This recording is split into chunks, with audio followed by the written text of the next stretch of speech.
All right, what's up, guys? Thank you for being here this morning. As Ashley just said, this is our last week in the fulfillment series for a while now, so be prepared.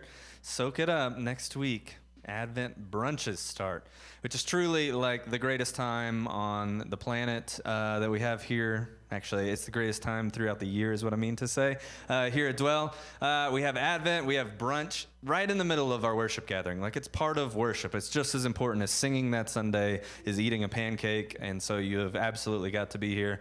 Don't listen to that Christmas music yet. I know it's tempting. Don't hang up your things. Don't drink that peppermint latte. Like, just wait. You've only got one more week. You've almost made it, all right? And then it'll be that much sweeter, the way God intended, right? All right. Anyway, today we are talking about Jesus' idea of greatness and what that actually looks like. I don't know if you guys have ever heard of this concept of the GOAT, right? Greatest of all time. That sounded like your grandfather read something on TikTok, right? Like, that intro was just like, you guys ever heard about this thing called the GOAT? I just discovered it last week, and now, anyway, I am going to lean into that a little bit. I'm sorry, I'm going to talk about it. Basically, for those of you who don't know, if there are people out there, there's this conversation going around about someone being the greatest athlete of all time. It's usually athletes. Like, I feel like Shaquille O'Neal has now spent half of his NBA career discussing Michael Jordan versus LeBron, right? Like, that is just, anytime somebody pops up on the street and they have, Shaq, I got one question for you, that's going to be it, right? He must be so tired of it. Basically, people will debate, like, this guy, not this guy. I mean, on my corners of the internet, you should see, like, the Messi versus Ronaldo debate. It's pretty gross. Like, it gets much worse than the LeBron versus Michael kind of debate, if you haven't actually seen it. I don't really get into that kind of stuff. It doesn't really make a lot of sense to me, and I absolutely hate sports commentary. I'm like, all right, it's a game, people. So now you're going to devote your life to talking about a game? Like, it's a little silly as a diversion. Like, we can all admit that. Sports are a little goofy, but we enjoy them. Now we're going to, like, talk about them for hours? That's crazy. So I invented my own non-sports GOAT list. Are you ready for this? You may disagree with them, and that's fine. We can debate that. I would say the GOAT coffee shop in Denver is Huckleberry, all locations. Come at me. I would say the GOAT meal deal in Denver is actually Taco Tuesday at Los Mesones. If you know, you know. All right, $6. Where else can you get out of any restaurant in Denver for $6? That's crazy. I would say that the GOAT villain in a book or a movie, or a book and a movie even, is the Witch King of Angmar from The Lord of the Rings, greatest villain of all time, of all literature. GOAT Colorado mountain town is Leadville. Sorry, I'm not fancy enough for, you Aspen people or whatever. I can't really even afford Breckenridge. So Leadville is really the spot, right? GOAT Harry Potter movie is clearly Prisoner of Azkaban by a long shot, and I can discuss this later if you'd like. Last but not least, I feel like we should talk about the GOAT animal, which is definitely not a goat.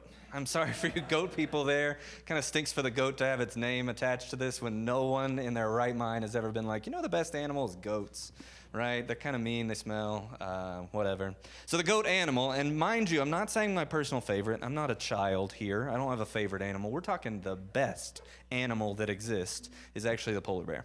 All right? It's amazing, by the way, that we're even, talking about this. Like, it's crazy to me that this has become, a common thing in our society, and people will even debate it. All of you, anti-conflict people are like, man, this whole discussion makes me uncomfortable because I don't believe that the polar bear is the best animal, but he just said it, and I don't want to have to fight him. This is weird. But there's a lot of you that are like, man, I have got something to tell Josh afterwards. Los Mesones is awful, right? It sort of, inspires that kind of competition in us. And I think that's actually what we're dealing with today. Today we are actually talking about what it means to be the greatest. And I know it'll be tempting in this sermon, all right? I'm just going to lay this out here ahead of time. It's going to be tempting in this sermon to immediately think that I'm talking about someone else, right? This is one of those classic sermons where you're going to walk out of here and be like, man, I need to send my brother-in-law that sermon because he thinks he's the best, and he's not, right? But the reality is that there's some level at which we all think of ourselves as the greatest. Now, you may not be trying to compete with Winston Churchill or Tom Brady or something like that, but there's some small part of you that thinks you're the best, right? I mean, thinks you're like really, really good at something. And maybe you even think that yourself like, okay, I would be the greatest and recognized as the greatest if only it weren't for these circumstances. Or like, man, if people could truly actually know who I am, they would pay more attention to me because I am so, so great at this particular thing. I feel like it's easy to notice this inner you that's speaking up when we're talking about the greatest, usually when you get offended. Right? Like, what actually offends you? Isn't it that inner part of you that's like, no, no, no, no, no. Like, I deserve more honor than that. I deserve more recognition than that. I am better than that. I shouldn't have to do this thing. I shouldn't have to put up with this treatment.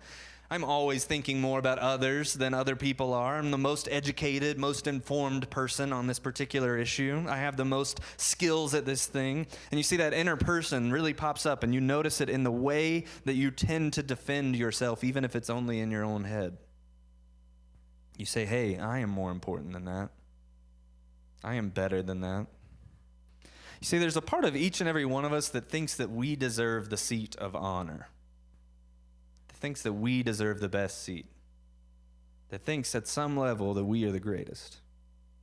Today, Jesus is going to show us an upside-down model of greatness that is literally directly opposite to the model of greatness that the world is trying to push towards us.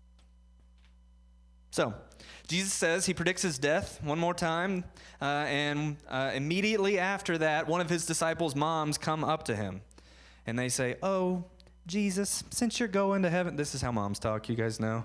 I'm sorry, my mom is here and it's her birthday. I probably shouldn't be making this joke. I planned this a long time ago. This is terrible, but you guys know how moms are, right? They go, "Jesus, since you're going to heaven anyway, would you mind if my 2 boys went up there with you and saved them the good seats," right? Like, that's basically what she's asking. It's kind of a weird kind of request that only a mom would do. I also think it's interesting to note, you may have heard this passage before if you've been in church before, but this never really caught my eye until this reading. The mom goes up there and is like, "Hey, Jesus, can you take care of my boys in heaven?" And then Jesus turns and looks and responds to the boys, right? Like, he knows who really put the mom up to this. He's like, James and John are sitting over here and they're like, "We know if we go and ask Jesus, he's going to think we're prideful and arrogant. We'll send our mom to do it," right? Nobody could say no to mom, right? So she marches up there, and this is where the rubber meets the road very, very quickly, because you realize that this mom is way off. We'll pick up the story in verse 22. Jesus answered, "You do not know what you are asking.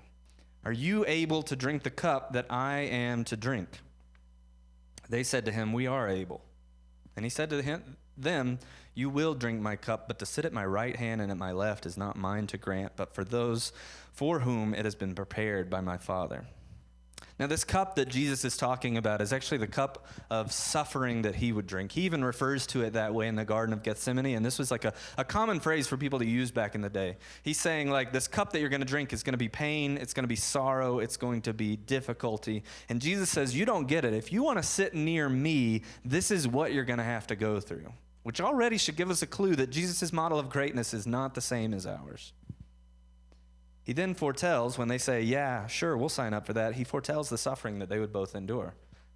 Church tradition tells us that John was actually the one who wrote the book of Revelation, and he was exiled to the Isle of Patmos. We don't know how exactly he died, but he was exiled for his faith and suffering out of drinking this sort of similar cup to Jesus. We know in actually Acts chapter 12, verses 1 and 2, it says that James was put to death by the sword by Herod.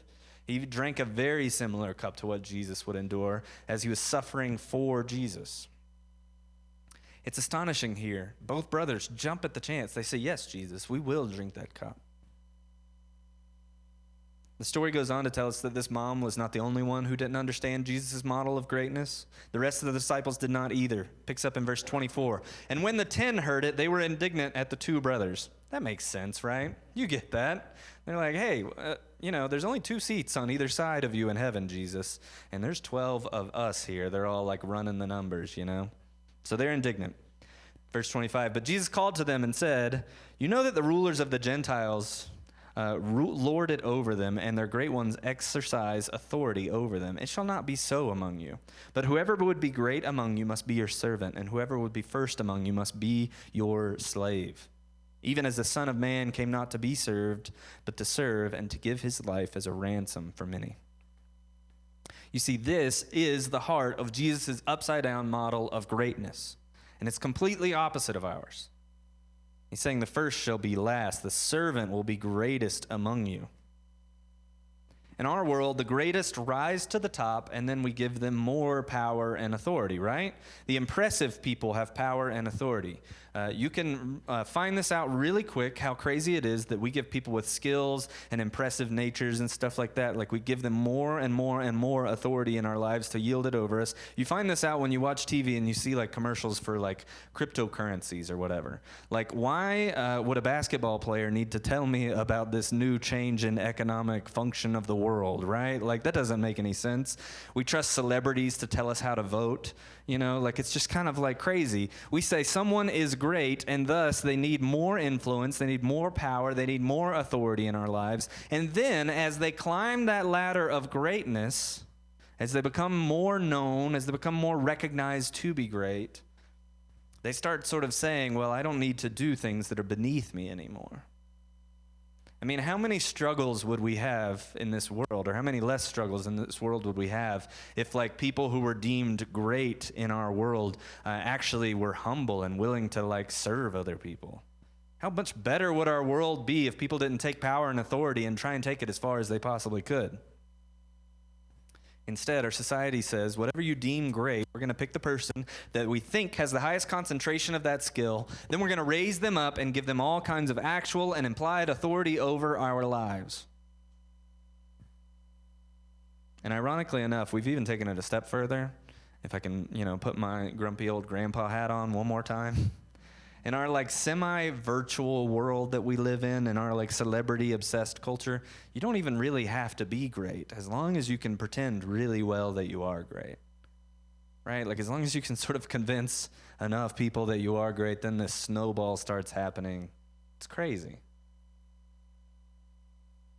Somehow arrogance and pride have become necessary components to success in America, or so it seems. Not so in Jesus' kingdom. In Jesus' kingdom, servants and slaves rise to the top. You don't get a place in Jesus' kingdom by proving how great you are. You get a place in Jesus' kingdom by proving how much of a servant you are. Then he even reminds them in this that he's going to do that to the highest degree possible. Like he's actually going to model this for them. He is actually the only person on the face of the planet that has ever lived that has full authority to say, I am great. He could look at any other human being that he, as part of the Trinity, the Godhead, actually created. He could look at them and say, hey, I'm better than you, and it would actually be true. And yet he lets them know that he is going to drink this cup of suffering. He is going to die on the cross. He is going to give his life as a ransom for many. So just as a recap, greatness to the world looks like pride and power and authority and your skills and your gifts. Greatness to Jesus is the one who sacrifices most for others. Greatness to Jesus is the one who sacrifices most for others. The highest and greatest example was Jesus himself. He took on all of the sins, all of the pain, all of the sorrow of lesser human beings, and he actually died for that, for them on the cross.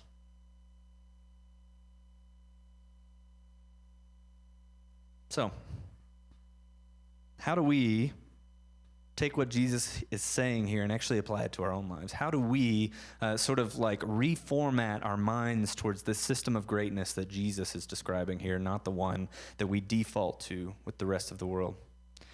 I have 3 ideas for you from this passage. The first one is servant leadership.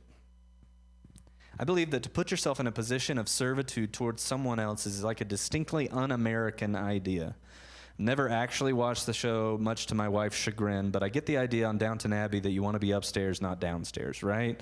That is bad news if that is your life. And there's something about us being like, I think a little bit of it's like anti-British sentiment, right? Like we don't sort of like that whole structure and everything like that. But I think also the reason why we're so anti-serving is because we had like the worst example of serving ever in American slavery. right? And so now, because that was evil and that was heinous, because we took like one whole race of people and treated them as if they were less than human so that they could serve us, because of that, now we have thrown out the idea of serving entirely as something that you only have to do when someone else is subjugating you or like flexing your authority or their authority over you. But there is some honor and dignity in serving, right? Like it should be a beautiful and revered position and profession even. Where would Batman be without Alfred, right? Think about that for a minute, right? There's a beautiful example of serving. In the John Steinbeck book, East of Eden, that maybe you were forced to read in high school, there's this character named Lee, and Lee basically ties the entire family together. It's this story about this family moving west. It's kind of an Adam and Eve, Cain and Abel kind of allegory, right? And Lee is the only like godly character in the entire book, and he is the family's servant. Jesus actually has some different thoughts on servanthood than we do. Let me read this again. In verse 26, it says, "It shall not be so among you, but whoever would be great among you must be your servant, and whoever would be first among you must be your slave, even as the Son of Man came not to be served, but to serve, and to give his life as a ransom for many." And before we go any further, and I've talked about this before, it may be helpful to understand that biblical slavery is not American slavery. The setup was different. They had a totally different economic system, and there was apparently an economic and social situation that worked out to where you would sell yourself into slavery if need be. Now, I'm not trying to defend any sort of biblical slavery or that we should, I definitely don't think we should institute that again. Please do not, at me or anything like that. But basically, in this world, most of the time you would work and you would get paid a day's wage.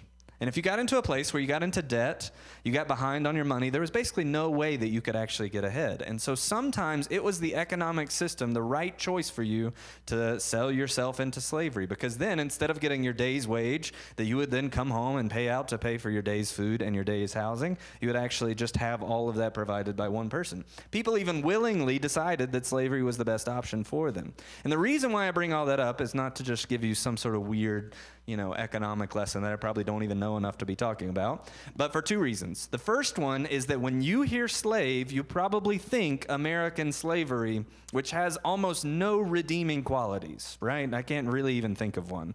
I only said almost just to hedge my bets just a little bit, right? I don't think there was anything good that came out of that. But Jesus here, when he uses the term slave, he was talking about something similar, but a little bit different. Now, it still would have been a sign of lack of power. So I don't want to take the sting out of it very much, but I do want to just recognize that Jesus is saying here something that is like really, really heavy. If you want to be first, the first among you must actually be your slave. Jesus says that if you want to be first, if you want to be great, if you want to be a leader like he is, that you should do that for the people that you serve, for the people that you lead. I want you to think about that because all of us in this room lead people by some degree. Now, you may not, be in charge of your department. You may not have, 60 kids that you're taking care of. You may not feel like you have any sort of leadership whatsoever. I would argue that even like being a part of a group of people, like being in relationship with others, gives you some sort of small form of leadership over their lives. So the question that you need to ask and the question that I need to ask is, do you serve the people that you lead? Now, that doesn't mean that you have to do everything that they tell you to do or that you should be in an abusive relationship. I want to be very clear on this. The sort of levels here are kind of confusing, right?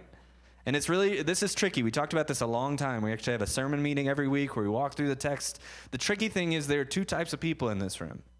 There are people who are like, man, I don't really serve anybody. I don't want to have to sacrifice. That's going to be tough for me. I don't want to get into this. I don't want to do that. And then there are people who are basically being a doormat for others and letting them walk all over them for their entire lives, right? So I don't want to condone any sense of abuse or harm. There is a level at which you should set some healthy boundaries. I want you to hear that. And like I said, the tricky thing is I'm talking to both of you here in this room. The best part is, and I can speak from personal experience, the most selfish of us in this room are yeah, I'm definitely one of those serving too much people, right? So this is a tricky thing, and I'm going to lean really hard because the selfish ones in the room are the ones like me who are I don't need to hear this. I probably need to set some better boundaries and stop serving so much, right? Am I right? And sadly, the inverse is true as well. Those of you who are in relationships, at jobs, whatever it is, where you have someone who is actually taking regular advantage of you are probably going to walk away and think, man, I need to serve even more. It's a tricky thing here.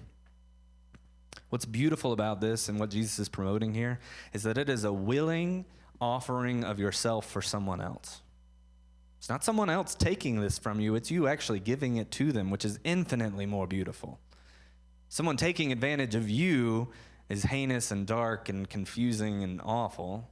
You actually offering yourself to someone else is beautiful and life-giving and Christ-like. And that's what servant leadership really looks like. Jesus modeled it perfectly. Now, he would often lead them, right? He would tell them what to do. He would correct them. He would chastise them, even like set boundaries for them, and he would regularly exercise his authority. But in the midst of all of that, he was also sacrificing greatly for them. He washed their feet. He patiently endured their questions. How do you even do that if you're Jesus? Like, can you imagine having the right answer to every question and having to still deal with other people and having to take on their questions? And they're like, no, Jesus, hold on. That's not right what you just said. Like, can you imagine being Jesus? That frustrates me when people say that to me, and I'm not even right most of the time. Can you imagine being Jesus and being rightfully right, and having people question your thoughts on stuff? He loved them. He was patient with them. He was kind and giving of himself for them. And then he says, if anyone would be great among you, they must be your servant first. So what does it look like in your life? It means your employees that you manage must first know that you love them. It means that you show them that by sacrificing for them. The world would tell you not to give them an inch because they'll take a mile. The world would tell you that you have to project strength and show how impressive you are to everyone else around you. And Jesus says you should sacrifice for them. It means that your children ought to see you sacrifice for them as you lead them. If you're a parent in this room, that means that your children ought to see the way that you have to model for them servant leadership even in your household. It also means that even those you are trying to lead to Jesus ought to know first that you would love them and that you would do anything for them, that you might actually be their servant in order to lead them to Christ, that you would do anything you could to help them as they are hearing the gospel from you. Now, this idea of being a servant leader is impossible without one very Jesus-like posture that we talk about a lot here at Dwell Church, and that is that we must be humble. In order to serve, you must be humble. We talk about it all the time because I need to hear it all of the freaking time. Can I tell you that like a month ago, I was sitting in here in this very room and I was mopping the floor and I started thinking to myself, Josh, you have a master's degree and you've been doing this for 5 years, probably 7 years since we were started planning for Dwell Church. You're an impressive guy. You're really, really good. And while you're really good at mopping, surely there's someone else that should be doing this who is lesser and lower than you, right? These are the thoughts that start creeping in my head. If you've never mopped a floor this big, that's a lot of time for thinking, all right? You spend some time and you really, really start questioning things. And what I'm telling you here is not something at all that I am proud of. In fact, it is to my shame that is exactly what lack of humility looks like, right? That is the opposite of servant leadership. That is pride at its very heart. In order to be an active participant in this kingdom of God, in order to be the greatest by Jesus' standards, we must be humble. Listen to this sobering message from Jesus, Luke 14, 7 through 11. Actually, I'm just going to read verse 11. Sorry, I'm hung up there. You guys don't care. Anyway, for everyone who exalts himself will be humbled, and he who humbles himself will be exalted. Let me read it again. For everyone who exalts himself will be humbled, and he who humbles himself will be exalted. I don't know about the circles that you run in. I hang out with a bunch of other pastors, and it's astounding that sometimes we know and actually live out the Bible the least. There are some circles that I roll in where I've seen this firsthand. Many pastors have drank the Kool-Aid of self-exaltation, self-promotion. And I have actually seen this pattern work out. The one who exalts himself will be humbled. It leads to a humbling. And believe me, just from a pragmatic standpoint, it is better to humble yourself than to have someone else or some situation do it for you.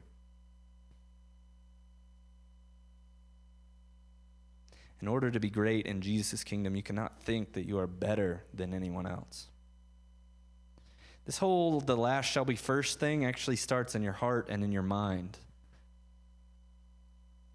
You've probably been this person before, I know I have, where you're out there serving and you're actually doing something that is humbling and you're like thinking to yourself like, wow, look at me, look how great I am, you know? Like, man, I'm actually really great because look at all this serving that I'm doing.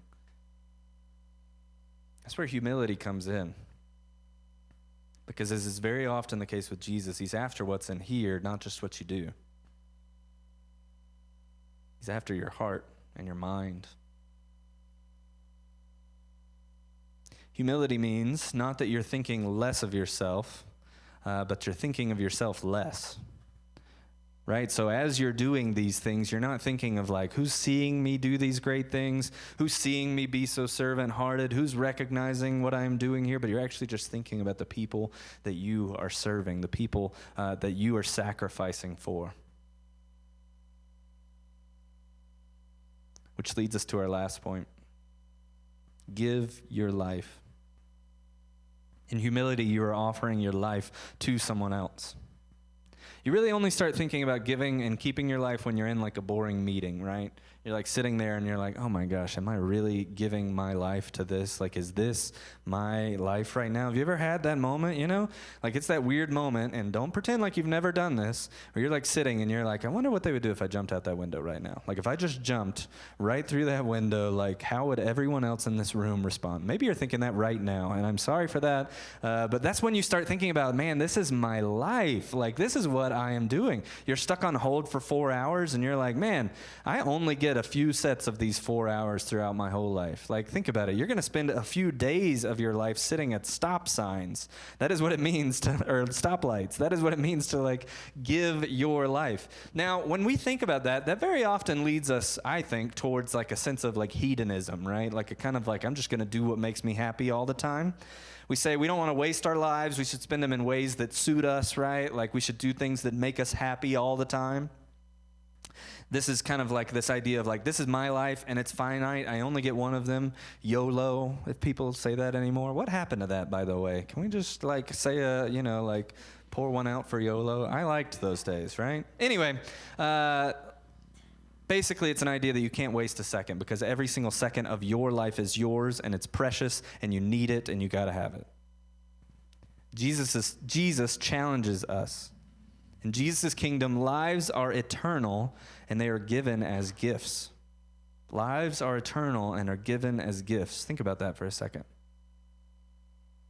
I think what Jesus is pointing us towards here is that to offer some of your life, to give some of your life for someone else is actually a holy and a beautiful thing. Now, you may not be asked to do it like Jesus did, right? Like actually exchanging your life for another. In fact, you can't do the work that Jesus did. Now, you may be called to some sort of sense of martyrdom or something like that. I don't know what your future holds, but I think more often for us as we're thinking about like, I'm giving my life to this, we ought to be changing that to think, what can I be giving my life to? Because if you're a follower of Jesus, he's given you more life than you could ever use. He's actually given you eternal life with him. And no amount of suffering that you could possibly experience here on earth could ever be more than the amount of joy and life you'll experience with him in heaven. I believe then to give some of your life is a beautiful thing. To offer an hour to someone is a holy thing. To help someone move is actually a sacred thing. To hear someone's cries is a beautiful thing.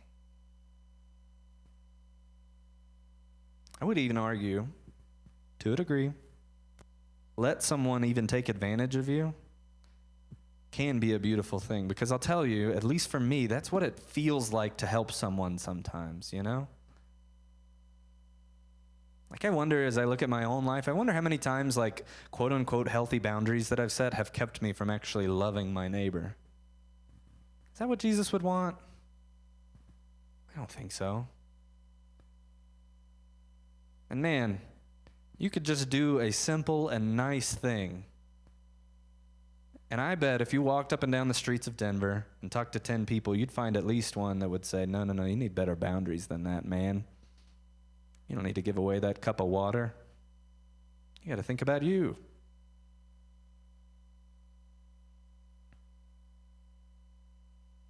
Surely you've been in that situation before, right? It's going to hurt. It's painful. It means people are just sort of like pummeling on you. You're just opening yourself up to what we would call abuse and harm and pain. But very often, that's what it looks like to serve someone.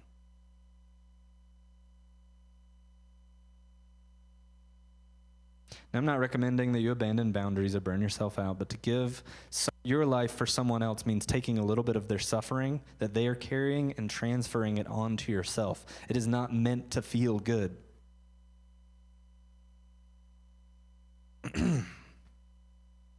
But to offer your life to take on someone else's suffering is one of the most Jesus-like things that you can do. He said this in one of his final speeches to his disciples in John chapter 15, 12 through 13. He said, "This is my commandment, that you love one another as I have loved you. Greater love has no one than this, that someone lay down his life for his friends."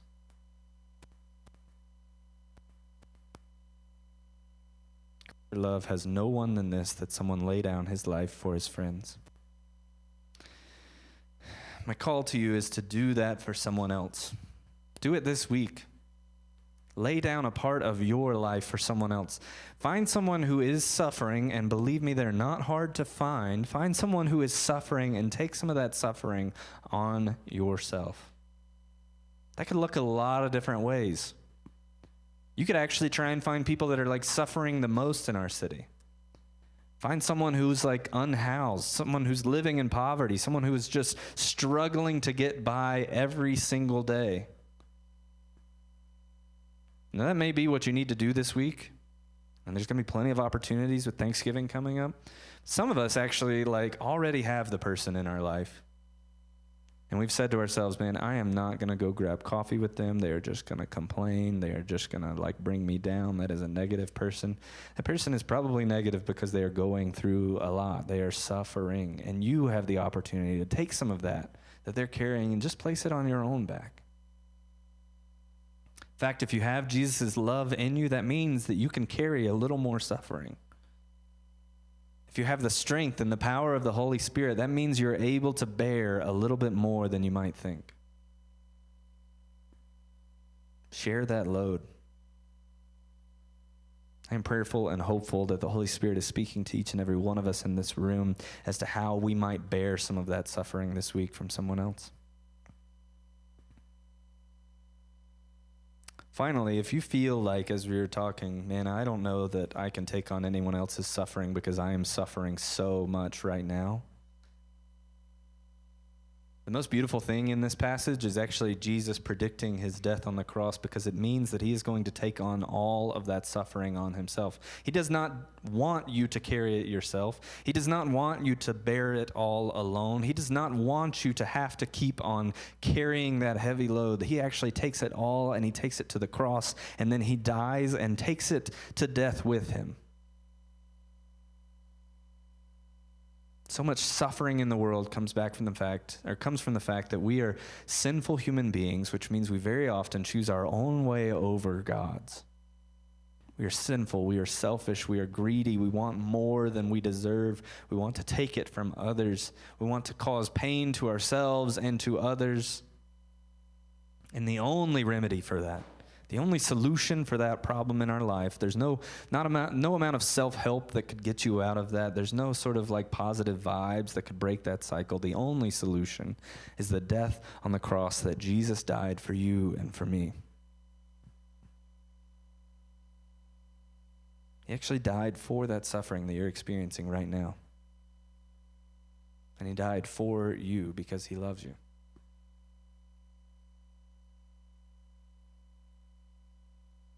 This is the gift, and this is the good news of the gospel.